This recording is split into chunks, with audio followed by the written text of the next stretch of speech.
የሐዋርያትን ሥራ ማጥናት ጀምረናል። ምዕራፍ 1 ላይ ጥቂት ጊዜ ወስደናል።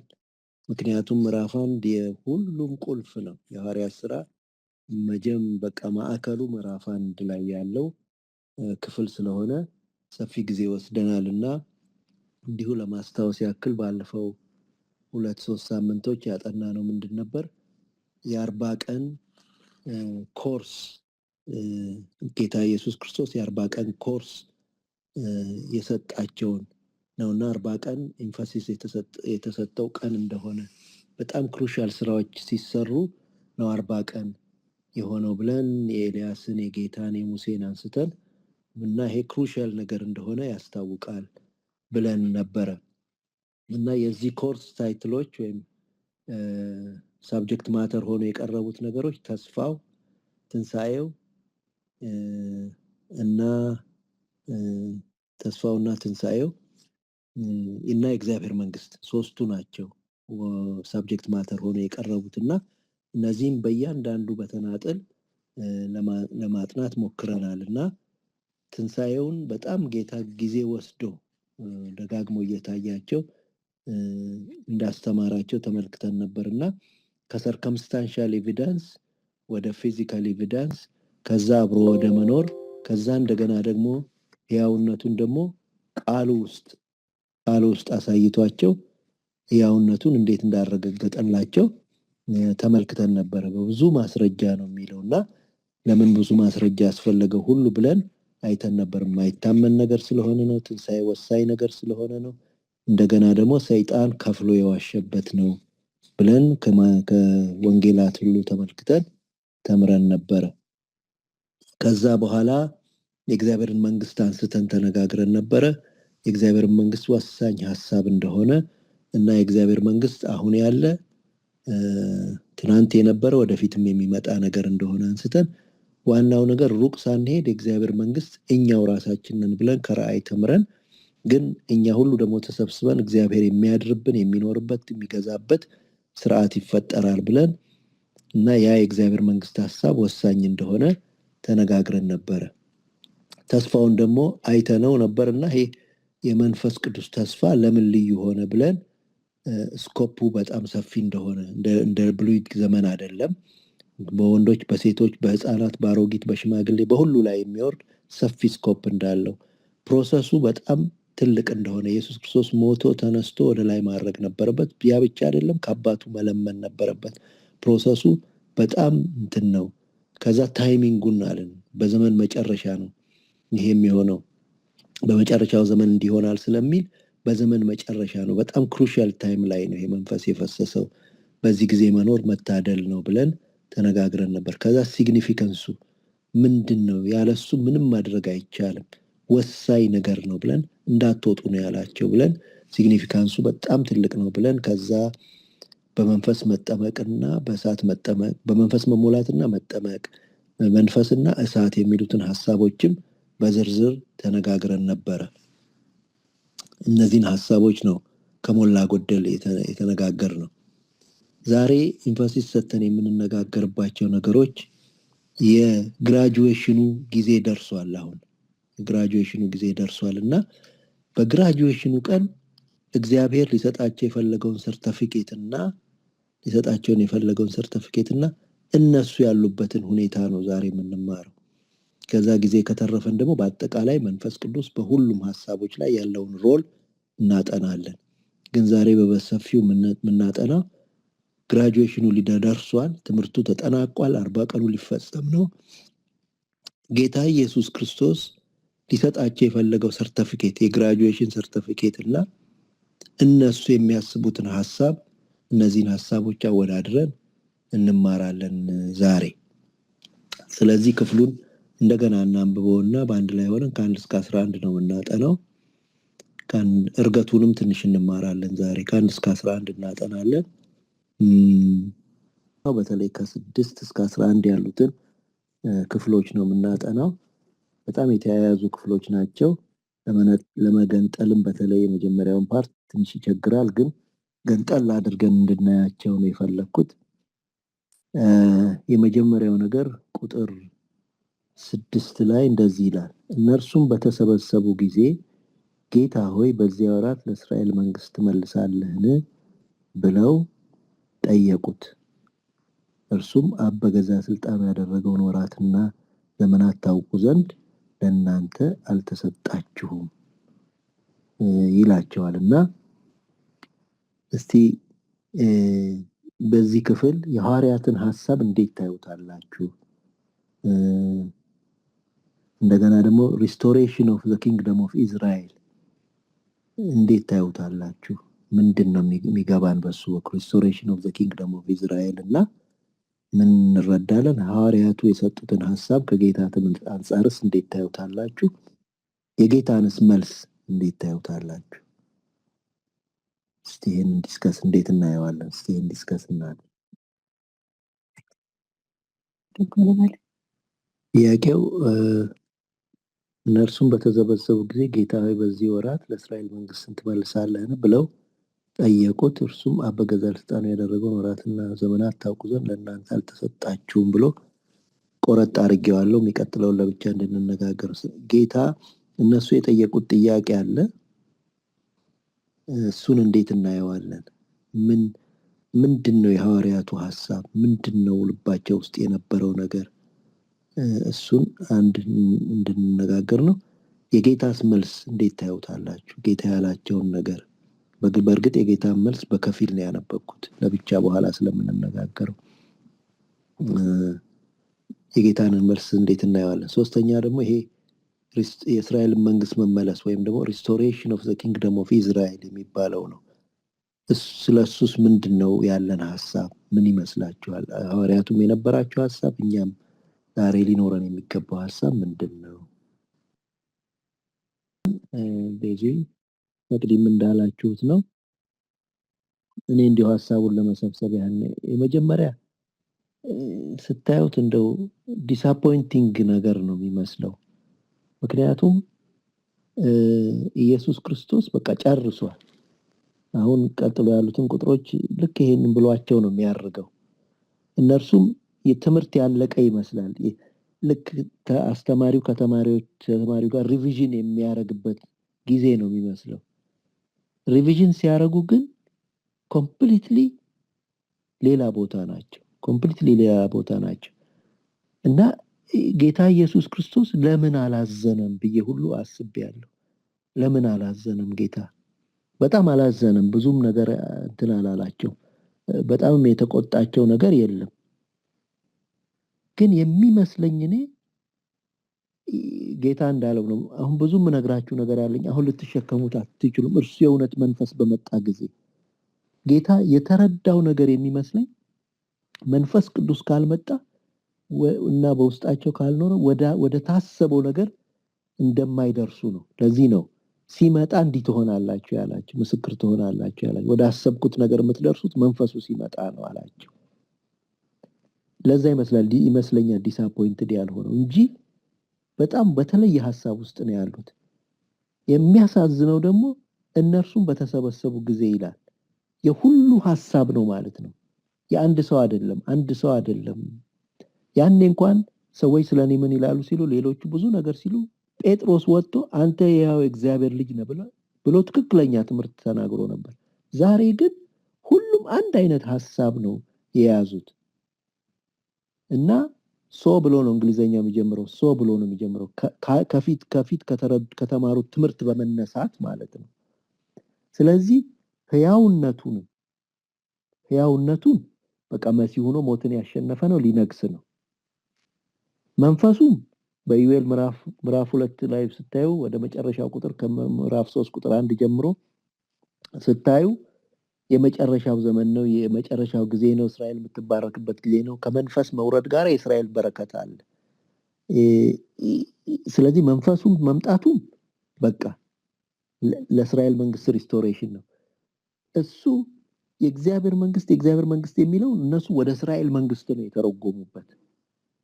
የተረጎሙበት እና በጣም የተለየ ቪዥን ነው ይዘው የመጡት። ያሰበው ልቡ ጋር አልደረሱለትም እና እንደዚህ አይነት ሲቹዌሽን ውስጥ ነው የነበሩት ሐዋርያቱ። ሐዋርያቱ እንደዚህ አይነት ሲቹዌሽን ውስጥ ነበር የነበሩትና የህያውነቱን የመንፈሱን መውረድ ነገር ስተውታል። በአጠቃላይ ኦብጀክቲቭን ስተውታል። ለዚህ ነው የሚመልሳቸው። ደስ የሚለው ወደ ጌታ መጡ። ጥያቄያቸውን በልባቸው የሚብላላውን ጥያቄ ወደ ጌታ ይዘው መጡ። ጥሩ ነው ወደ ጌታ ማምጣት። መልስ አገኙ፣ ወደ ጌታ መጡት።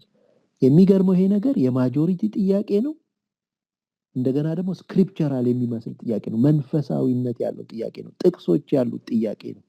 ግን እግዚአብሔር የለበትም። ስለዚህ በአጠቃላይ ሐዋርያቱ አንደኛ ኦብጀክቲቭን ስተውታል። በተለይ የመንፈሱን ኦብጀክቲቭ የመንፈሱን መውረድ ኦብጀክቲቭ ስተውታል። ሁለተኛ ድርሻቸውን ስተውታል። እነሱ ድርሻቸው የነሱ ድርሻ ምስክር መሆን ነው። እነሱ ግን ሌላ ድርሻ ሲፈልጉ እናያለን። እንደገና ደግሞ በመንግስት ውስጥ መስራት አለባቸው። የሚሰሩ ናቸው። የእግዚአብሔር መንግስት እንድትመጣ የሚሰሩ ናቸው። ውጪ ሆነው የሚቀበሉ አይደሉም። ይሄንንም ስተውታል ሐዋርያቱ። the concept of restoration of the kingdom of Israel የሳቱት ይመስለኛል። በኋላ ትንሽ ቆይቼ ያሱና እንትንላል። እነዚህን ሁሉ የሳቱ ነው የሚመስለው ሐዋርያቱ። ግን ጌታ ያልተቆጣቸው የሚመስለኝ የመንፈስ ቅዱስ እርዳታ ብቻ ነው ይሄን ሰው መረዳት የሚችለው። ስለዚህ ምን አለ? ግድ የለም ሆሊ ስፒሪት ሲመጣ ምስክር ትሆናላችሁ፣ ይስተካከላል ነገሩ ብሎ ሲሄድ እናየዋለን ጌታ ኢየሱስ ክርስቶስ። ልብ ብላችሁ እንደሆነ እሱ ኢንተርናሽናል ሊያረጋቸው ነው የሚፈልገው። ስኮፓቸውን ሰፋ ማድረግ ነው የሚፈልገው። ኢየሩሳሌም፣ ይሁዳ፣ ሰማሪያ እስከ ዓለም ዳርቻ። ዋው! እሱም ልቡ ያለው የትናየት ሊወስዳቸው የትናየት። እነሱ ግን እስራኤል ብለው ነው ያስቸገሩት። ይሄ ደግሞ በሐዋርያት ሥራ ሁሉ ላይ እስከ ጴጥሮስ ያንን ሸማ ወርዶ እስከሚበላ ድረስ ያስቸግራቸው ነበር። እስራኤል በቃ እስራኤል የሚል ነገር ቆፍድዶ ይዟቸው ነበር።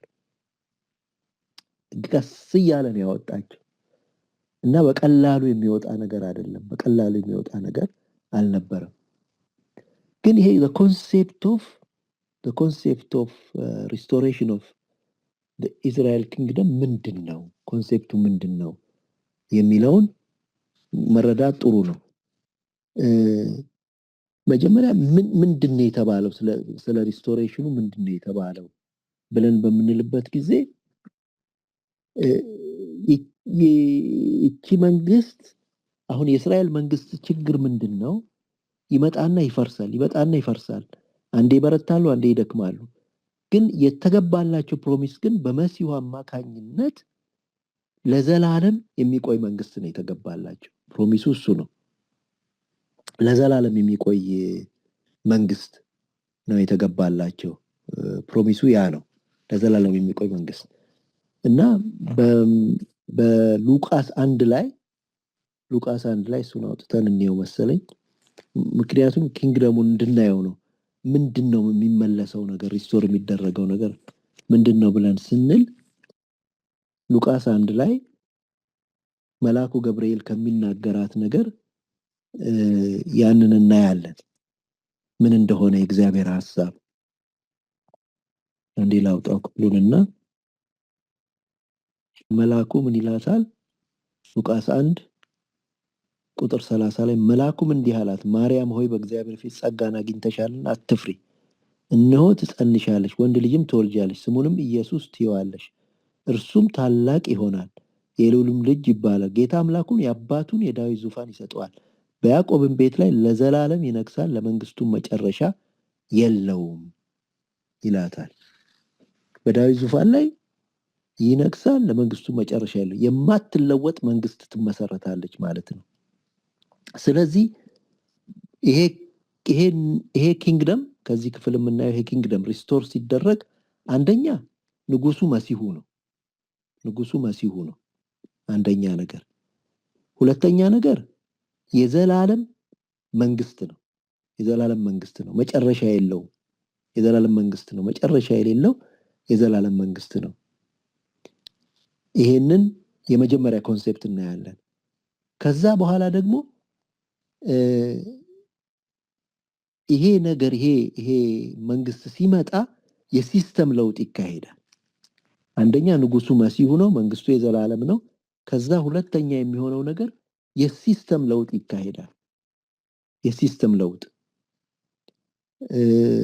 ኢሳይያስ ምዕራፍ 11 ስናነብ እንደዚህ ይላል። ስለዛ መንግስት ሲናገር ተኩላ ከበግ ጠቦት ጋር ይቀመጣል፣ ነብርም ከፍየል ጠቦት ጋር ይተኛል። ጥጃና የአንበሳ ደቦል ፍሪዳም በአንድነት ያርፋሉ፣ ታናሽ ልጅም ይመራቸዋል።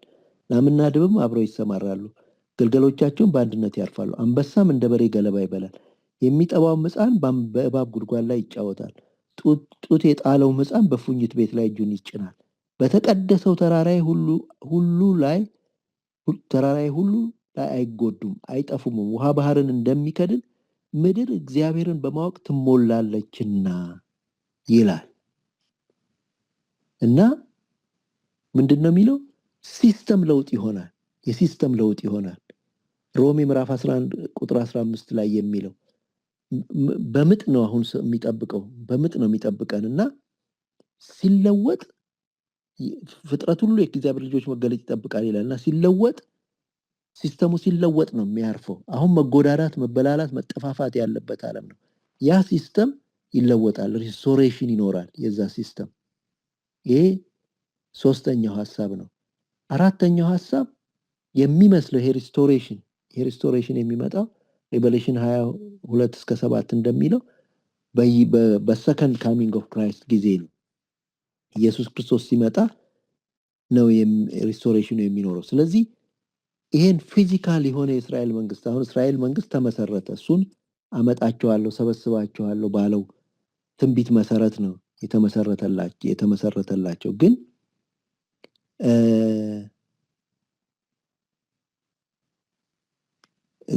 ይሄኛው ሪስቶር የሚሆነው ግን በኋላ ነው። ምዕራፍ 20 ከ2-7 ብናነበው የቀደመው እባብ ዘንዶ እርሱም ዲያብሎስ ሰይጣን የተባለውን ያዘው፣ 1000 ዓመትም አሰረው፣ ወደ ጥልቅም ጣለው። በአሕዛብም ወደፊት እንዳያስት 1000 ዓመት እስኪፈጸም ድረስ በእርሱ ላይ ዘግቶ ማኅተም አደረገበት። ከዚያም በኋላ ለጥቂት ጊዜ ይፈታ ዘንድ ይገባዋል። ዙፋኖችንም አየሁ፣ በእነሱ ላይ ለተቀመጡት ዳኝነት ተሰጣቸው። ስለ ኢየሱስ ምስክርና ስለ እግዚአብሔር ቃል ራሶቻቸው የተቆረጠባቸውን ሰዎች ነፍሳት፣ ለአውሬውና ለእርሱም ያሰገዱትን ምልክቱን በግንባራቸው በእጆቻቸው ያልተቀበሉትን አየሁ። ከክርስቶስም ጋር 1000 ዓመት ኖሩና ነገሱ ይላል እና ይሄ ፊዚካሊ እስራኤል ሪስቶር ሆና ዓለምን የምትገዛ በዚህ በፊዚካል መንግስቱ ማለት ነው። አሁን በፖለቲካል ሲስተሙ የምትሆን አይመስለኝም። ሪስቶር የምትደረገው ልክ እንደሚለው ነው። በመጽሐፈ ሳሙኤል ላይም እንዳለው ሉቃስ ላይም ቅድም እንዳነበው አንደኛ በመሲሁ ነው። መሲሁ ነው ኪንግ የሚሆነው። ሁለተኛ የዘላለም መንግስት ነው። አይለዋወጥም፣ አይወድቅም፣ አይነሳም፣ አይወድቅም መንግስቱ። ሶስተኛ ሲስተም ይለወጣል። አራተኛ በዘከንድ ካሚንግ ኦፍ ክራይስት በተለይ በ1000 ዓመት መንግስቱ ጊዜ የሚመጣ ነገር ይመስላል ነገሩ እና ትንሽ ግሊምስ ኦፍ እንትኑ ምንድነው የታየኝ? እኔ ሐዋርያ ጳውሎስ ያለው ነገር እዚህ ውስጥ ትንሽ ታየኝ። ምንድነው? ጥፋታቸው ለአሕዛብ መዳን ከሆነ መመለሳቸውማ ምን ይሆን ያለው ነገር የእስራኤል ኪንግደም ሪስቶር ሲሆን ማለት መመለሳቸው ወደ እግዚአብሔር ማለት ነው። በኋላ ትንሽ ሐሳብ እሰጣለሁ እሱ ላይ። ሪስቶር በሚሆንበት ጊዜ የእስራኤል ኪንግደም የምድር ሁሉ ሲስተም ወደሚለወጥበት ደረጃ ነው የሚደረሰው እና የነሱ መመለስ ወደ እግዚአብሔር እንዴት ትልቅ ነገር እንደሚሆን ለምድር ትንሽ ግሊምሱን ያየሁ መሰለኝ እና ይሄ ነው መንግስቱ። ምን ማለት ነው ሪስቶሬሽን ማለት? እግዚአብሔር ምንድነው የፈለገው ሪስቶሬሽን የምንለው በምንልበት ጊዜ መጀመሪያ እግዚአብሔር ለምን ነበር ያስወጣቸው? ሲያስወጣቸው ምንድን ነበር ዓላማው? የነበረው ዓላማ መንግስት ሲያቋቁም ሲመሰርት የሆነ የምድራዊ ኪንግደም ፈጥሮላቸው በቃ ዝም ብለው እየበሉ እየጠጡ እንዲቀመጡ ነው ወይ? የእግዚአብሔር ሐሳብ እሱ ነበር ወይ? ብለን መጠየቅ አለብን። ወደዛ ሐሳብ ነው ሪስቶር ማድረግ የሚፈልገው እንትናቸው ወደ መጀመሪያ ሐሳብ ወደ መጀመሪያ ዓላማው ነው እግዚአብሔር ሪስቶር የሚያደርገው እንጂ የሆነ የፓወር ሪስቶሬሽን አይመስለኝም። የማንነት ሪስቶሬሽን ነው። ማንነታቸው እግዚአብሔር ያሰበው ሐሳብ መንግስት ሲያደርጋቸው ያሰበው ሐሳብ እሱ ሪስቶር እንዲደረግ ነው እግዚአብሔር የሚፈልገው። እና ዘዳግም ምዕራፍ 19 ከ5 እስከ 6 ብናየው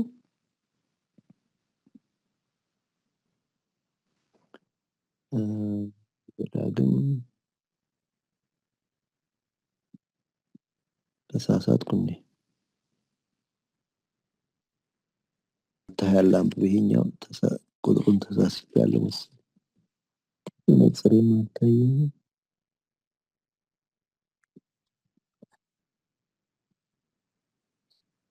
ጫጣውቴኛው ዘዳግም 4:20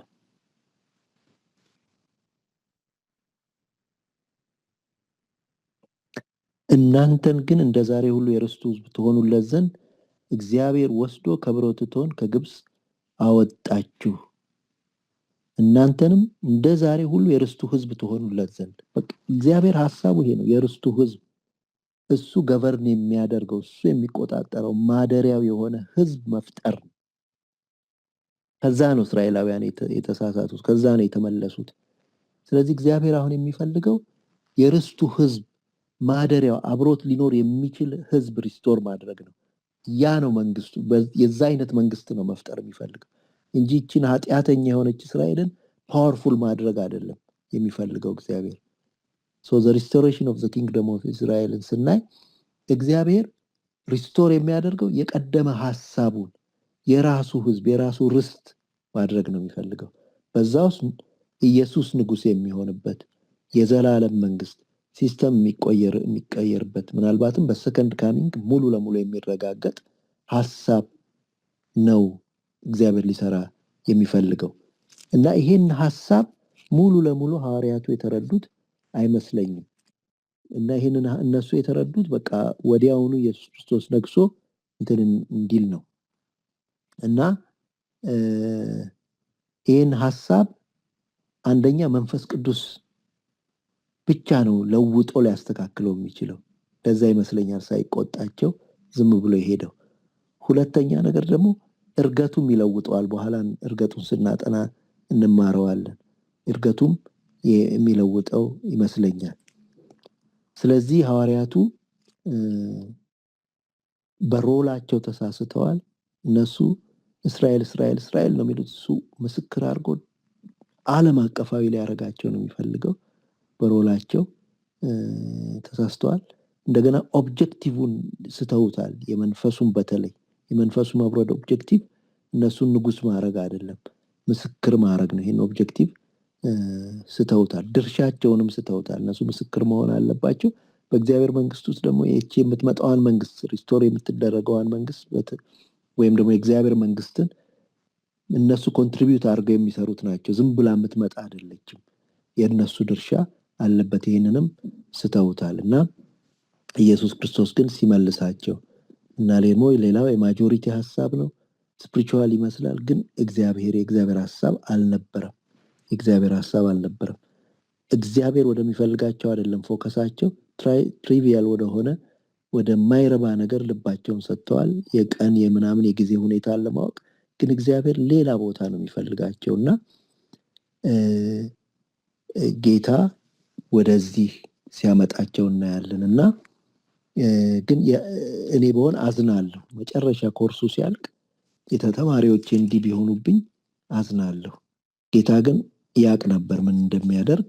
ስለዚህ ሳያዝንባቸው ሲሄድ እናያለን ማለት ነው። እግዚአብሔርን እናመሰግናለን። ይህን ያህል ከተነጋገርን ስለዚህ ሐሳብ ወደሚቀጥል ነገር ሪስቶሬሽን ኦፍ ዘ ኪንግደም ኦፍ ኢዝራኤል የሚለው ሐሳብ አሁን ሪስቶር የተደረገላቸው መንፈሳዊ ነገር ብቻ ነው። አሁን ያለው አሁን ሪስቶር ተደርገዋል። መንፈሳዊ ነገር ተደርጎላቸዋል። መዳን ተሰጥቷቸዋል። በኋላ ደግሞ የሺህ ዓመት መንግስት ይሆንና ሌላ ነገር ይሆናል። ያ ሲስተሙ ተቀይሮ ይሆናል። የሚል ነው እና አሁን የእስራኤል መንግስት ሪስቶር ተደርጋለች ወይ የሚለውን ጥያቄ ነው የሚያመጣው ማለት ነው ይሄኛው። ሁለተኛው ነገር እኔ የጠቀስኩት ግን ከሉቃስ ነው። እነሱ ግን የብሉይ ኮንሴፕት ነው ያላቸው እና ምናልባት ይሄን ነገር ላያውቁት ይችላሉ የሚል ነው። እሱ ደግሞ ሌላው ነገር ነው። እሱንም ማንሳት እንችላለን። እሱን እኔ ልመልሰው። እሱ እውነትሽን ነው፣ ላያውቁት ይችላሉ። ይሄንን ግን እኔ ከሉቃስ የጠቀስኩት በጣም ግልጽ ሆኖ ስለሚታየን ነው እንጂ በብሉይ ኪዳንም አለ መሲሁ እንደሆነ ንጉሱ ሁለተኛ ሳሙኤል ላይ ተነግሯል። ሁለተኛ ሳሙኤል ላይ ካንተ የሚወለደው ልጅ እሰጥሃለሁ ከዛ በኋላ ለዘላለም ይነግሳል ብሎት ኢየሱስ ክርስቶስ እንደሆነ ከዛ ክፍል እንረዳለን እና በብሉይ ኪዳንም ተጠቅሷል ማለት ነው። ለኛ በጣም ግልጽ እንዲሆን ብዬ ነው ይሄኛውን ክፍል የወሰድኩት ከብዙ ጥቅሶች መካከል እና መሲሁ እንደሚሆን ቅድም ባነበብነውም በኢሳይያስ 11 ላይም ይላል። ቀጥለን ያሉትን ቁጥሮች ስናነብ በዚያን ጊዜ ቁጥቋጦ እንደዚህ ይፈልጉታል ይላል። ከእሴይ ግንድ የሚወጣውን ቁጥቋጦ አሕዛብ ይፈልጉታል ይላል እና መሲሁ እንዳለ የመሲሁ መንግስት እንደሆነ በብሉይም አለ ለማለት ነው። እሱን ግን ይሄኛውን ግን ሁለተኛ ሳሙኤል 7 ቀን እንዳውም ላንብበው መሰለኝ። ሁለተኛ ሳሙኤል 7 ከ11 እስከ 14 ሁለተኛ ሳሙኤል እነሱም ለዚህ ነው እነዛ ነገሮች ስላሉ ነው ይጠብቁ የነበሩት። የእስራኤልን መንግስት መሲሁ ሪስቶር እንደሚያደርግ ሁሉም እስራኤላዊ ያውቅ ነበር፣ መሲሁ እንደሆነ ሪስቶር እንደሚያደርገው። ግን መሲሁን የተረዱበት አረዳድ ትክክል አልነበረም። ከ11 እስከ 14 ስናነበው ለሕዝቤም ለእስራኤል ስፍራ አደርግለታለሁ ተክለውም አለው በስፍራውም ይቀመጣል፣ ከዚያም በኋላ አይናወጥም። እንደ ቀድሞ ዘመንና በሕዝቤ ዘንድ በእስራኤል ላይ ፈራጆች እንደሆኑበት ጊዜ ግፈኞች ተመልሰው አያስጨንቁትም፣ ከጠላቶቻቸው አሳርፈዋለሁ። እግዚአብሔር ደግሞ ቤት እሰራልሃለሁ ብሎ ይነግራል። እድሜም በተፈጸመ ጊዜ ከአባቶች ጋር በአንቀላፋ ጊዜ ከወገብ የሚጣውን ዘርን ከአንተ በኋላ አስነሳለሁ፣ መንግስቱንም አጸናለሁ። ለስሜም ቤት ይሰራል፣ መንግስቱን ዙፋን ለዘላለም አጸናለሁ። እኔም አባት እሆናለሁ፣ እሱም ልጅ ይሆነኛል ይላል። የሰለሞን ይመስላል፣ ግን የሰለሞን ብቻ አይደለም፣ የዘላለም መንግስት ነው ይለዋል እና የክርስቶስን ነገር ነው ይሄ የሚያሳየው። የክርስቶስን ነገር ነበር የሚያሳየው እና እዚህም ላይ ኢሳይያስ 11 ላይ ሌሎችም ጥቅሶች ላይ ይሄንን በብሉይ ኪዳን ሁሉም ያውቁታል በትክክል የመሲሁ መንግስት እንደሆነ ማለት ነው። ያኛውን ግን እስቲ እንወያይበት። የእስራኤል መንግስት ሪስቶር ተደርጋለች ወይ? አሁን ሪስቶሬሽኑ መንፈሳዊውን ነገር የሚያመለክት ነው ወይ ብለን እስቲ እንነጋገርበት። ስለሆነ መቅዲም ያው ብለዋለች። ሮሜ 11 በተለይ በጣም ያስረዳናል ይሄንን። ሮሜ 10 ላይ በቃ ስለ እስራኤል መውደቅ ይናገራል። ሮሜ 10 ብታዩት ስለ እስራኤል መውደቅ ነው የሚናገረውና እንዳውም በቁጭት ነው የሚናገረው። የልቤ በጎ ፈቃድ ስለ እስራኤል ወደ እግዚአብሔር ልመና እንዲድኑ ነው ምናምን ብሎ በቁጭት ይናገራል። ግን እንዳልዳኑ ይናገራል እና የሚመስለው በቃ እግዚአብሔር ሕዝቡን የጠላቸው አይነት ይመስላል። ግን እንደዛ አይደለም ብሎ ይመልሰዋል። ግን መዳን ለአሕዛብ እንዲሆን ዮሐንስ ወንጌል ላይ ወደ ገዛ ወገኖቹ መጣ አልተቀበሉትም፣ ለተቀበሉት ሁሉ ግን ይላል። እነሱ ሪጀክት ሲያደርጉት ነው ወደ አሕዛብ የመጣው። የእነሱ ሪጀክሽን ያስፈልግ ነበር ለአሕዛብ መዳን። ስለዚህ ሪጀክት ሲያደርጉት ወደ እነሱ መጣ። ስለዚህ መዳን ለአሕዛብ እንዲሆን የአሕዛብ ሙላት እስኪፈጸም ድረስ እንደሚለው ነው። መዳን ለአሕዛብ እንዲሆን ደንዝዛለች፣ እስራኤል ደንዝዛለች። ምን ሚድኑ ሰዎች አሉ፣ ግን አዜኔሽን አልዳነችም። አዜኔሽን ሪስቶርድ የምትሆንበት ጊዜ ለዚህ ነው ቀኑ የማይታወቅ እናንተ አብ በገዛ ስልጣኑ ያወቃትን ቀን ለእናንተ ማወቅ አልተሰጣችሁም ተብለዋል። እና ቀኑ የማይታወቅ ቀን አብ ብቻ በሚያውቀው ቀን ነው እቺ ኔሽን ሪስቶር የምትደረገው። እና ሪስቶር ስትደረግ ደግሞ ፊዚካል ኮምፖነንት ያለው ይመስለኛል። ክርስቶስ መጥቶ የሚገዛባት ናት። ለዚህ ነው መንግስት የሚላት ፊዚካል ኮምፖነንት አላት። ግን ዋናው ጎሉ አልቲሜት ጎሉ ምንድነው? ዘዳግም ላይ ያነበብነው ነው። እርሱ የሚኖርበት እሱ የሚገዛበት የእርሱ ህዝብ የሆነ የተለወጠ መንግስት መመስረት ነው። የተለወጠ መንግስት መመስረት እንዳውም ኢዩኤል ላይ ሄደን ሄጄ ሳነበው ይሄን ሳዘጋጅ የእስራኤል ብቻ እንኳን አይደለችም፣ አሕዛብ ሁሉ ይሰበሰባሉ ወደዛች መንግስት ይላል። አሕዛብ ሁሉ ይሰበሰባሉ ይላል። እና አልቲሜትሊ የምትፈጠረዋን የክርስቶስ መንግስት ነው። ግን እስራኤል ነች ሪፕሬዘንት የምታደርገው አዜ ሆል ስትድን እስራኤል ነው። እና እዚህ ጋር ያለው ቃል ዳሩ ግን በደላቸው ለዓለም ባለጠግነት መሸነፋቸውም ለአሕዛብ ባለጠግነት ከሆነ ይልቁንስ ሙላታቸው እንዴት ይሆን የሚለው ያ ነው። ሲስተም ሁሉ የሚለውጥ የነሱ በሙሉ መመለስ። አሁን በደላቸው ለኛ መዳን ሆነ፣ ግን መመለሳቸው ይሄ ሪስቶርድ ሆነው እንደ መንግስት እግዚአብሔርን የምትፈልግ እስራኤል መፈጠሯ ደግሞ የዓለምን ሲስተም ሁሉ የሚለውጥ ጉደኛ ነገር ነው የሚሆነው። እና ልክ ነሽ ቤዙ፣ መንፈሳዊ ነገር ነው ነገሩ፣ ግን ፊዚካልም ነገር አለው። በተለይ በሰከንድ ካሚንግ ወይም በሺህ ዓመቱ መንግስት ጊዜ የሚፈጠር ነገር ነው። ግን አሁን ሪስቶር አላደረጉም። አሁን ድንዛዜ ላይ ናቸው። ሰዎች ይድናሉ፣ ግን እንደ ኔሽን ገና አልዳኑ። ስለዚህ ስለ ሪስቶሬሽኑ ስናስብ መሲሁ ነው ገዢ። በብሉይም ተጽፏል። እኔ ሉቃስን እንደው መረጥኩት እንጂ ቅድምም እንዳነበብኩላችሁ እንደገና የዘላለም መንግስት ነው። ሲስተም ይለወጣል። ሰከንድ ካሚንግ ኦፍ ክራይስት ነው ፋይናላይዝ የሚደረገው። አሁን እየተሰራች ሊሆን ይችላል ሰዎች ሲድኑ፣ ሲለወጡ፣ ሲቀየሩ። እና እንደዛ አይነት መረዳት ነው ያለኝ። ቤዙ ተመልሶ ይሆን? በዚያን ቀን እንዲሆናል ለአሕዛብ ምልክት ሊሆን የቆመውን የእሴይን ስር አሕዛብ ይፈልጉታል፣ ማረፊያውም የተከበረ ይሆናል ይላል። ይሄ ምዕራፍ 11 ኢሳይያስ የመሲሁን መንግስት ነው የሚናገረው። እና ከእሴይ ግን በትር ይወጣል ከስሩም ቁጥቋጦ ያፈራል ብሎ ነው የሚጀምረው። እና እዛ መንግስት ላይ ከእሴይ ግንድ ነው የሚወጣው።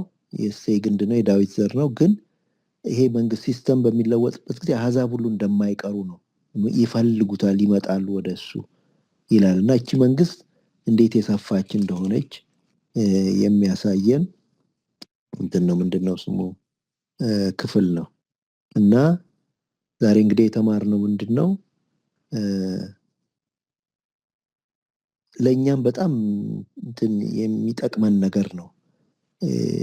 ኢየሱስ ክርስቶስ ወደ አሰበው ደረጃ አልደረሱለትም፣ ግን መንፈሱን ተማምኖ ነው የሄደው። መንፈሱ ነው አልቲሜት ሶሉሽን። ለዚህ ነው መንፈስ ሲመጣ የሚላቸው።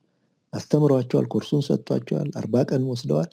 ግን ስቲል they need the spirit, the role of the spirit የሚል ትንሽ ዲስከሽን እናደርጋለን ይሄን ክፍል ስንዘጋ። ስፒሪቱ ያስፈልጋቸዋል። እነሱ በሮላቸውም ተሳስተዋል፣ በጎሉ በትምህርቱ ጎል ላይም ተሳስተዋል።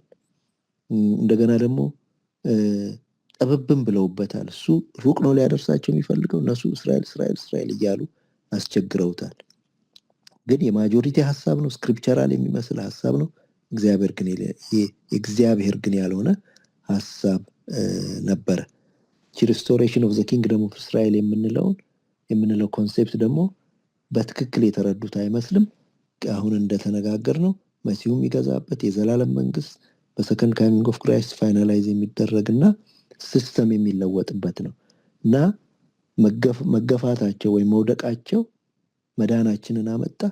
ግን መዳናቸው እንደ ኔሽን ደግሞ ግሎሪየስ የሆነ የሲስተም ለውጥ ያለበት የእግዚአብሔር ግዛት ወይም ደግሞ የእስራኤልም ሪስቶሬሽን ልንለው እንችላለን የሚያመጣ እንደሆነ እንረዳለን ማለት ነው። ዛሬ እንግዲህ እዚሁ ላይ ይብቃን። ከዛ በላይ መሄድ አልቻልንም። ኔክስት ዊክ የሚቀጥለውን ሀሳብ ምስክርነት የሚለውን ይሄ የነሱ ከትምህርቱ በኋላ የነሱ መረዳት ነው።